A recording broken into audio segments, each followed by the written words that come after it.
Killing Jesus by Bill O'Reilly and Martin Dugard.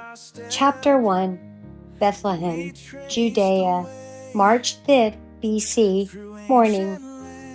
The child with 36 years to live is being hunted. Heavily armed soldiers from the capital city of Jerusalem are marching to this small town, intent on finding and killing the baby boy. They are a mixed-race group of foreign mercenaries from Greece, Gaul, and Syria. The child's name, unknown to them, is Jesus, and his only crime is that some believe he will be the next king of the Jewish people. The current monarch, a dying half-Jewish, half-Arab despot named Herod, is so intent on ensuring the baby's death that his army has been ordered to murder every male child under the age of 2 years in Bethlehem. None of the soldiers knows what the child's mother and father look like, or the precise location of his home, thus the need to kill every baby boy in the small town and surrounding area. This alone will guarantee the extermination of the potential king. It is springtime in Judea, the peak of lambing season. The rolling dirt road takes the army past thick groves of olive trees and shepherds tending their flocks.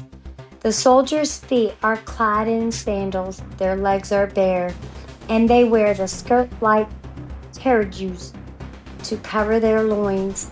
The young men sweat profusely beneath the plates of armor on their chests and the 10 bronze Attic helmets that cover the tops of their heads and the sides of their faces.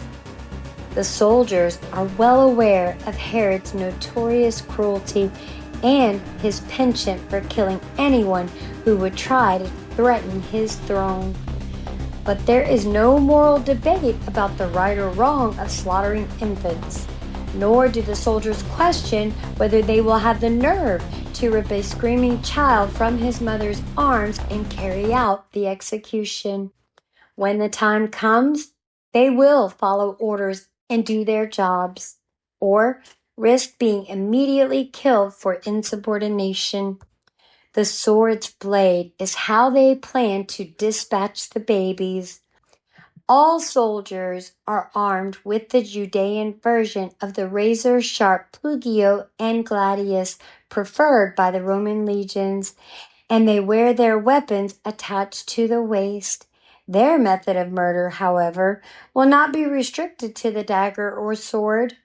Should they wish, Herod's soldiers can also use a skull-crushing stone, hurl the baby boys off a cliff en masse, or just wrap their fists around the infants' windpipes and strangle them.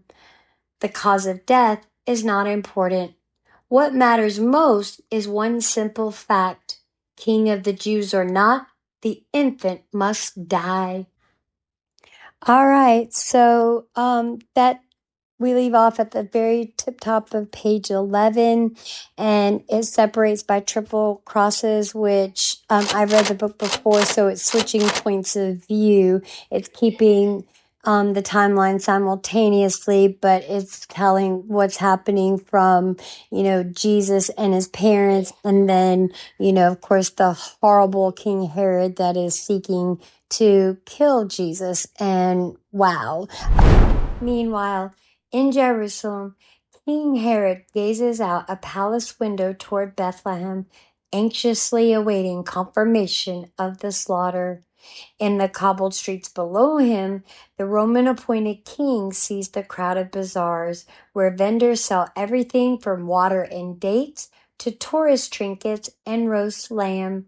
The walled city of some 80,000 residents packed into less than a single square mile is a crossroads of the Eastern Mediterranean. With one sweep of his eyes, Herod can see visiting Galilean peasants, brightly dressed Syrian women, and the foreign soldiers he pays to wage his battles. These men fight extremely well, but are not Jews and don't speak a word of the Hebrew language. Herod sighs. Back in his youth, he would never have stood in a window and worried about the future. A great king and warrior such as he would have ordered that a bridle be thrown over his favorite white charger so that he might gallop to Bethlehem and murder the child himself. But Herod is now a man of 69. His massive girth and incessant medical problems make it physically impossible for him to leave his palace, let alone mount a horse. His bloated face is wreathed in a beard that extends from the bottom of his chin to just below his Adam's apple. On this day, he wears a royal purple Roman-style mantle over a short-sleeved white silk tunic. Normally, Herod prefers soft leather leggings that have been stained purple. But today, even the gentlest bristle of fabric against his inflamed big toe is enough to make him cry out in pain. So it is that Herod, the most powerful man in Judea, hobbles through the palace barefoot.